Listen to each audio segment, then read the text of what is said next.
This is the all-new cheapest MacBook Pro. And these are about to sell like crazy in schools, colleges, and universities.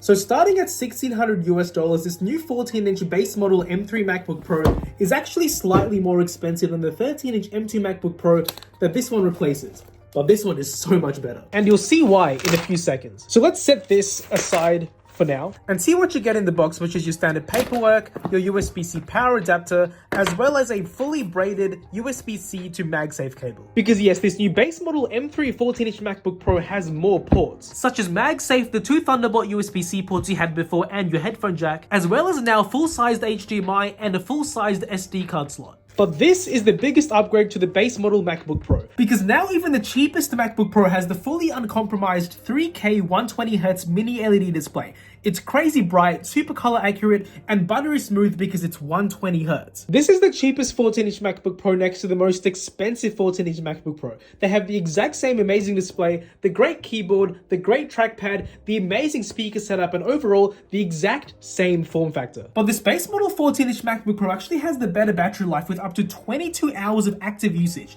22 hours is literally multiple days of usage with one charge. That peace of mind is insane. And the combination of this godly screen and the amazing speakers makes this a content consumption beast. My only concern with the base model M3 MacBook Pro is that it only starts at 8GB of RAM, which to be fair is plenty enough with Apple Silicon to do any productivity or light casual work. But if you're looking to do anything intensive, you might want to stay away from this one, or at least upgrade this to 16GB of RAM. But at that point, you're basically at the doorstep of the next model up, which is the M3 Pro MacBook Pro, which also gives you more RAM, more performance, and extra port, and also unlocks this new space black color, which the base model MacBook Pro doesn't have. But honestly speaking, I don't really think that should be a purchase intention if you're going to do literally the most basic casual tasks with your laptop. And these base model MacBook Pro models also go on sale really often, so you might not have to pay full price for this as well, which makes this an even better value.